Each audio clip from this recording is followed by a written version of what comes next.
न उलझो न उलझाओ, न उलझो न उलझाओ, न ऐसा काम करो कि न उलझो न उलझाओ, न ऐसा काम करो, याद रखे सारी दुनिया, जग में ऐसा नाम करो। नमस्कार दोस्तों, मैं हूं राजेश आर्य और आप देख रहे हैं प्रेरक कानूनी ज्ञान प्रोग्राम। और प्रेरक कानूनी ज्ञान प्रोग्राम में आपको मिलता है बहुत सारा ज्ञान, और वो भी कानूनी जानकारियों के रूप में। और ये जानकारियां हमें देते हैं हमारे एडवोकेट अनिल श्रीवास्तव सर का। सबसे पहले स्वागत करेंगे और फिर आपसे बात करते हैं खास ऐसे टॉपिक पर जो बहुत सारे प्रश्नों के रूप में हमारे पास आ गया है और बहुत सारे लोगों के प्रश्न हमारे हैं। सर नमस्कार। बहुत बहुत नमस्कार। Thank you so much sir, आपको यहाँ स्टूडियो में हमने बुलाया और आज एक खास टॉपिक पर हम लोग चर्चा करना चाहते हैं क्योंकि बर्निंग टॉपिक है, बहुत सारे प्रश्न हमारे साथ हैं। सर सबसे पहले मैं प्रश्न लूंगा कि दहेज का केस क्या होता है। बहुत ज्यादा क्वेश्चंस लोगों के रहते हैं और लोगों को क्यूरियोसिटी भी रहता है कि यार एक्चुअल में है क्या। तो दहेज के केस के बारे में सब बताएं। देखिए, दहेज का केस डिफरेंट जो अपनी स्टेट है इंडिया के अंदर, उनमें कुछ स्पेसिफिक प्रोविजंस भी हैं।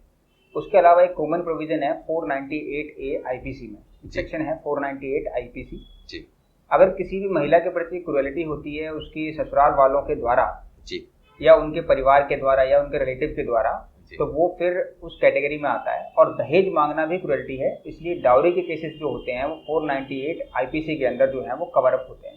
जी जी। तो उसी के अंदर जब एफआईआर होती है तो हम जनरली कह देते हैं कि मेरे खिलाफ जो है दहेज का केस हो गया। सर ये दहेज का केस कब होता है या कब करना चाहिए? किसी भी महिला के प्रति अगर उसके ससुराल वालों ने दहेज की डिमांड की है या दहेज की डिमांड करके उसको प्रताड़ित कर रहे हैं, परेशान कर रहे हैं, तो उस कंडीशन में दहेज का केस आप फाइल कर सकते हैं। दहेज का केस एक्चुअल में बनता कब है और महिलाओं को कैसे पता लगे कि ये मुझसे दहेज मांगा जा रहा है, मुझे केस करना चाहिए या इसके खिलाफ जाना चाहिए? देखिए, फॉर एग्जांपल के लिए मान लीजिए किसी कोई वाइफ है, उसकी शादी हुई है, अपने ससुराल गई, मैट्रिमोनियल रिलेशन में रहती है, सास ससुर हैं, माँ वहाँ पे जो है उसके हस्बैंड हैं, देवर हैं, और भी जो भी लोग हैं, उनमें से कोई भी बोलता है कि अपने जो है पिता से 10,000 रुपये ले आओ, या एक गाड़ी हमें नहीं दी है, गाड़ी की डिमांड कर रहे हैं, या पैसों की डिमांड कर रहे हैं, ज्वेलरी की डिमांड कर रहे हैं। तो ये सारी जो केसेस होते हैं, ये जो सारी बातें हैं, ये जो है अट्रैक्ट करती हैं डाउरी केस को। जी जी। और उसी में फिर महिला जो है कंप्लेंट दाखिल करके अपना जो है केस कर सकती है। अच्छा जी। सर ये जो आपने अभी केस की बात कही, इसको वो महिला करेगी या महिला के परिवार में, मतलब उसके जो फादर मदर होते हैं वो करेंगे? जी जी, बहुत अच्छा क्वेश्चन है। इसमें काफ़ी लोग जो है परेशान भी रहते हैं, कई बार उलझे भी रहते हैं। तो इसमें मैं बहुत स्पेसिफिकली कहूँगा कि जो महिला होती है कंप्लेंट उसी की जाएगी, क्योंकि महिला को पता है कि उसके साथ क्या किया गया है और उसके साथ एक्चुअल में हुआ क्या है। तो जो ओरिजिनल कंटेंट है वो ला के लिख के और वो जो है कंप्लेंट दाखिल करनी होती है, उसी के बाद फिर वो केस फाइल होता है, लेकिन केवल महिला के द्वारा। सर इस वीडियो के माध्यम से आप बहुत सारी महिलाओं को मदद कर रहे हैं जी। उन महिलाओं के साथ इस तरह की घटनाएं होती रहती हैं और उन्हें पता ही नहीं लगता कि मेरे साथ हो क्या रहा है, मुझे करना क्या चाहिए। तो उन महिलाओं को ये बताएं कि अगर वो 498 का केस करना चाहती हैं, उनके साथ दहेज की घटना हो रही है, तो उस केस को करते समय उन्हें ध्यान क्या रखना है? देखिए, जब हम कोई कंप्लेंट दर्ज करते हैं तो कंप्लेंट या फिर एप्लीकेशन जो भी आप कह रहे हैं, लेकिन वो बेसिकली कंप्लेंट होती है। तो जो कंप्लेंट होती है उसका जो पोर्शन होता है, कंटेंट जो उसके अंदर आप लिख रहे हैं, वो बहुत महत्वपूर्ण होता है जी। उसी के ऊपर पूरा केस टिका हुआ है जी। तो आपको वो एक्चुअल बातें जरूर लिखनी है जो आपके साथ बेसिकली हुई हैं जी। किसी ने आपसे दहेज मांगा तो उसका नाम लिख के उसका दहेज का कंसेप्ट बताइए कि इन्होंने मुझे बेसिकली कहा क्या, और डेट एंड टाइम अगर आप मेंशन करेंगे तो बहुत अच्छा है, उससे आपके केस में मजबूती आएगी। जी जी। तो ये सब चीज़ों का जो है आपको विशेष रूप से ध्यान रखना होता है। सर मैंने बहुत जगह पर देखा है कि जब दहेज का केस महिलाएं करने जा रही होती हैं तो वो किसी की मदद लेती हैं। वो मदद देने के लिए जो होते हैं वो होते हैं वकील साहब या एडवोकेट साहब जी। लेकिन वो कहती हैं कि मैंने ये नहीं लिखवाया था, मैं ये नहीं कहना चाहती थी, लेकिन वहाँ उन्होंने वो मैटर तैयार कर दिया। उस केस में वो क्या करें? देखिए, एक्चुअल में क्या होता है कि फेक जो कंटेंट होते हैं वो कभी भी रिकॉर्ड पे नहीं जाने चाहिए, और महिलाओं को जब भी कोई कंप्लेंट दें उससे पहले उस कंप्लेंट को एक बार पढ़ लें, चाहे तो वो वकील साहब लिख रहे हैं या फिर वो खुद लिख रहे हैं या फिर उनके बिहाफ पे कोई दूसरा लिख रहा है। लेकिन ये याद रखने वाली बात है कि अंडर सिग्नेचर उसी महिला के हैं जो पीड़ित है, तो जो लायबिलिटी बनेगी वो भी पीड़ित महिला की बनेगी जी। अगर कल को वो अपना केस प्रूफ नहीं कर पाए और सारे मुलजिम छूट गए तो वो उनके ऊपर डिफामेशन और कंपनसेशन का केस भी फाइल कर सकते हैं। तो वो जो आप लेने कुछ और गए थे, आपके अगेंस्ट में रिवर्स केस हो गया। तो उस चीज से बचने के लिए फेक जो झूठी बातें हैं वो कंप्लेंट में कभी नहीं आनी चाहिए। सर ये जो कंप्लेंट का प्रोसेस रहता है, क्या महिला खुद कर सकती है या इसमें किसी की मदद लेनी चाहिए? नहीं, महिला को खुद ही करना चाहिए। अगर कोई उनके परिवार का उनका साथ दे रहा है तो बहुत बढ़िया बात है, लेकिन अगर साथ नहीं दे रहा है तो पुलिस आपके साथ है और आप खुद भी इस कंप्लेंट को फाइल कर सकते हैं। कोई ऐसा इशू नहीं है, सिंपल कंप्लेंट होती है। सर एक इम्पोर्टेंट बात है, महिला एक किसी परिवार में रहती है, पति के साथ रहती है, हर घर वालों के साथ रहती है, तो क्या वहां रहते हुए भी ये केस फाइल किया जा सकता है 498 दहेज? बिल्कुल बिल्कुल किया जा सकता है। एक्चुअल में जब मैट्रिमोनियल होम जहाँ पर उनकी शादी होकर गई है उस घर के अंदर उनका रहने का पूरा अधिकार है, तो क्योंकि वो वहां से निकले नहीं है और निकलना चाहिए भी नहीं उनको, वहीं पर लेके अपनी कानूनी लड़ाई लड़े और अपने अधिकारों के लिए लड़े। जाने की वहां से जरूरत नहीं है, तो आप कंप्लेंट बिल्कुल दाखिल कर सकते हैं। आप कंप्लेंट करें अगर ऐसी कोई प्रॉब्लम है तो। जी सर, एक और महत्वपूर्ण प्रश्न है कि ये जो दहेज का केस है, शादी के कितने दिन बाद तक डाला जा सकता है? देखिए, ऐसा कोई टाइम पीरियड जो है वो स्पेसिफाई नहीं है, लेकिन कई एक भ्रांति है कि हम डाउरी का केस जो है वो 7 साल तक डाल सकते हैं। तो 7 साल का वर्ड कहीं नहीं लिखा है। एक सेक्शन है 304B और इसके अंदर अगर हम देखेंगे 304B के अंदर, तो एक्चुअल में होता ये है कि 304 सेक्शन ये बोलता है बेसिकली कि डाउरी डेथ जब हो जाती है, किसी महिला को जला के मार दिया जाए या उसकी डाउरी डेथ हो जाती है, तो उस केस में होता है कि 7 साल तक जो है वो केस की ग्रीवियस बनी रहती है और उसका ज्यादा इफेक्ट रहता है। बाकी अगर आप सिंपल डाउरी केस करना चाह रहे हैं अगर आप, तो उस कंडीशन में कहीं पर भी ऐसा लिखा हुआ नहीं है कि आपको प्रॉब्लम होती है। अच्छा, एक जो भ्रांति है कि 7 साल तक ही डाल सकते हैं, ऐसा कुछ नहीं है। अगर शादी को 10, 5, 15 साल भी हो गए तो वो उनसे दहेज मांगा जाता है तो वो केस कर सकते हैं। इसके लाइव एग्जांपल हैं, कई केसेस ऐसे भी हैं जो 15-15 साल के बाद भी डाले गए हैं, 20-20 साल के बाद भी डाले गए हैं। तो कोई लिमिट नहीं है उसमें कि 7 साल या 4 साल, ऐसा कुछ नहीं है। आपके पास जब भी आपके अगेंस्ट में कोई प्रॉब्लम होती है आप कोर्ट की मदद ले सकते हैं, थाने की मदद ले सकते हैं। सर केस डालते टाइम आपने पहले भी हमें कई बार बताया कि साक्ष्य बहुत जरूरी है जी। तो ऐसे कौन से साक्ष्य को वो पहले तैयार कर लें केस डालने से पहले, जिससे कि उन्हें कोई आगे दिक्कत ना हो? देखिए, एक्चुअल में क्या होता है कि प्रिपरेशन अगर आप कर रहे हैं तो उसका मतलब कुछ झूठा आप बनाने की कोशिश कर रहे हैं, मैं ये कहूँगा। तो होता ये है कि साक्ष्य की रिक्वायरमेंट होती है और जब आपके प्रति कुछ घटनाएं हो रही हैं तो ऑटोमेटिक साक्ष्य तो बन ही रहे हैं।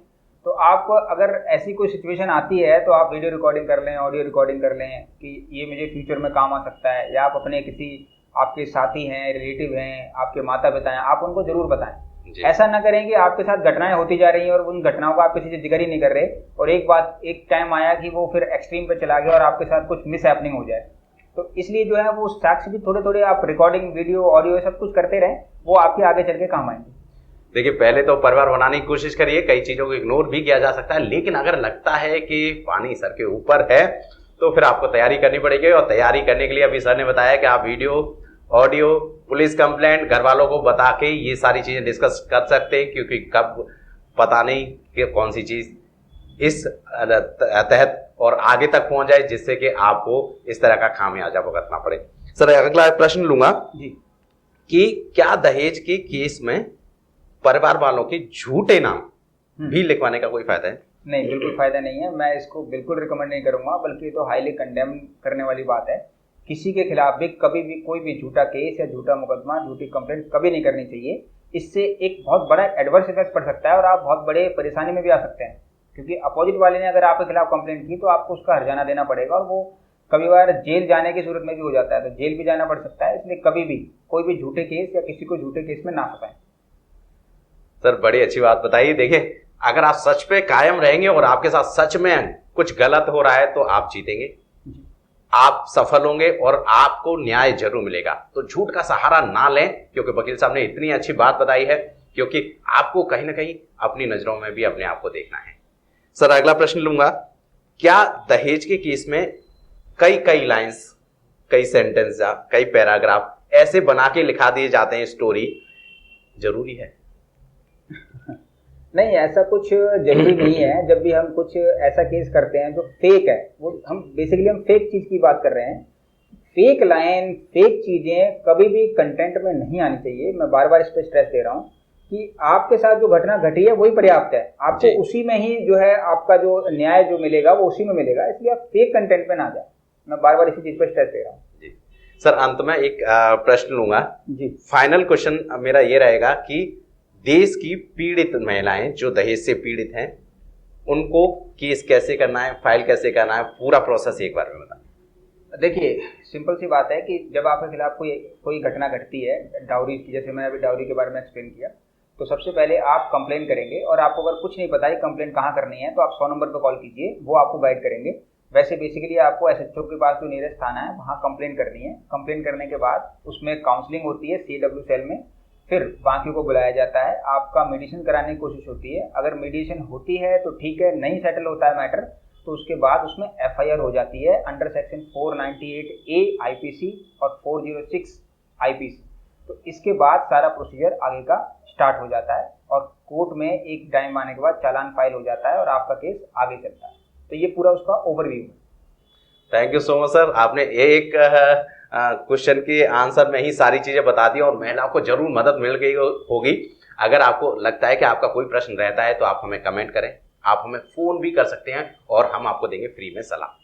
वो इसलिए क्योंकि आप पीड़ित हैं और हम चाहते हैं कि देश दुनिया में कोई पीड़ित ना रहे। अगर हमें जानकारी है तो आप हमसे ले सकते हैं, उस जानकारी का लाभ उठा सकते हैं। हमारा मकसद है कि आपकी समस्याओं को हम सॉल्व करें। कौन सी समस्याएं? कानूनी समस्याएं। कानूनी समस्या को सॉल्व करने के लिए हमेशा हमारा साथ देने के लिए हमारे स्टूडियो में मौजूद रहते हैं advocate Anil Shrivastava ji. Sir thank you so much, आपने बहुत सारी जानकारियां आज भी हमें दी और हमें लगता है कि लोगों को इसका लाभ भी पहुंच रहा होगा। अगर आपको वीडियो पसंद आती है तो आप उसको लाइक शेयर जरूर कर दीजिएगा और आपको लगता है कि कोई पीड़ित है जिसको इसकी जरूरत है तो उस तक तो जरूर पहुंचाइएगा।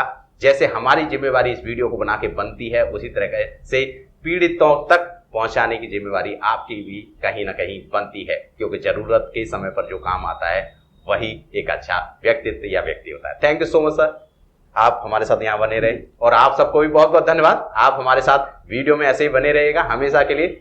बाय बाय, टेक केयर और बढ़े चलो।